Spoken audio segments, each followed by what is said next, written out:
People from the Indian background would know much about this. I am not going into the historical aspects of this person, but there was a king, Chhatrapati Shivaji Maharaj, you know.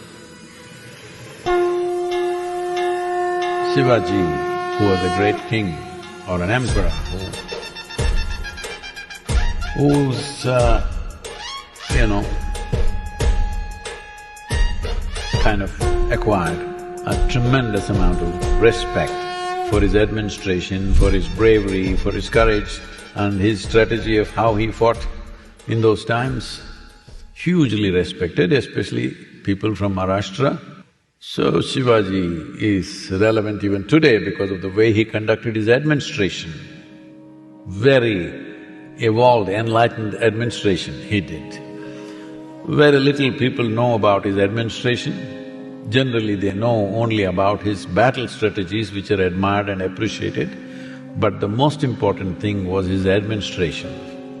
Very evolved administration he did for his kingdom. So he had a guru whose name was Ramdas.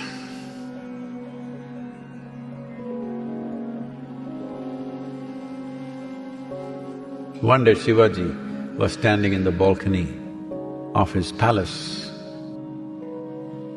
Then he saw his guru going from house to house with a begging bowl, begging. Then he thought, what is my guru doing, begging on the streets?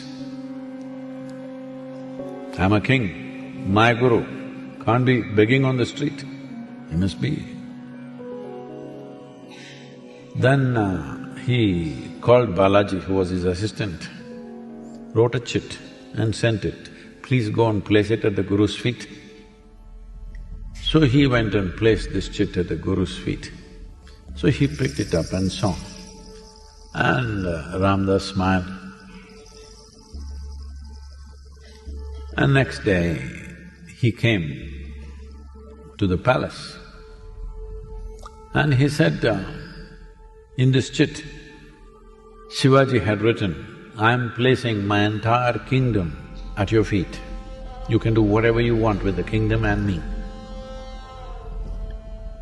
So, Ramdas said, now that you have forsaken your kingdom and given it to me, what are you planning to do? So Shivaji said, Sadhguruji, whatever you say, you are my Sadhguru, whatever you say, I will do. And I just want to be around you and serve you, that's all I want to do. Then Ramdas had an extra begging bowl. So take this. And both of them went begging on the street, the emperor and the guru. People, when the guru came to their house, they thought he's just some beggar and they gave whatever they gave.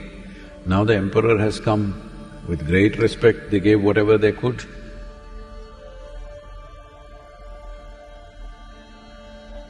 It's only now that if a beggar comes home, people are putting cooked food, leftover food, all kinds of things.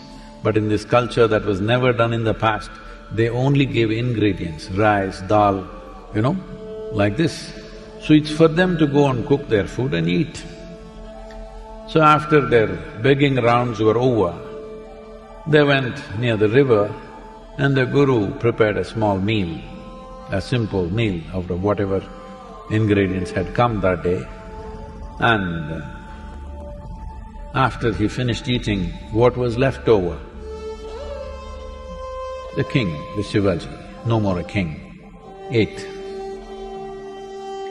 Then they were sitting under a tree and Shivaji smiled and said, now that you turned me into a beggar in just 24 hours, what else do you wish to do with me?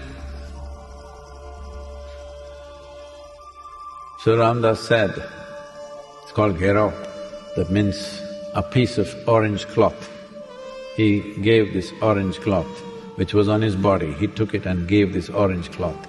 And he said, use this as your banner and go back and rule the country. But just know, this is not your kingdom. If you know this doesn't belong to you, you don't own it, and you will do the best that you can for the people, that is the way you must rule.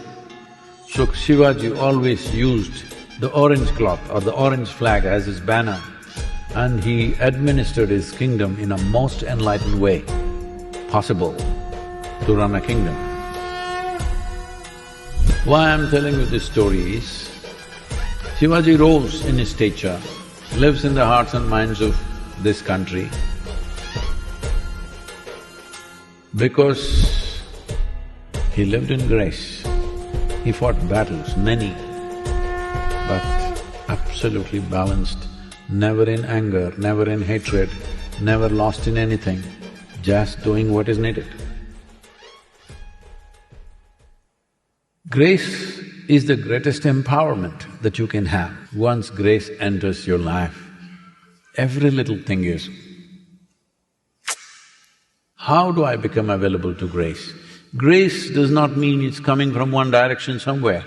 As gravity is, grace is, but in a much bigger dimension, because gravity works only to a certain distance. Grace is the basis of the creation.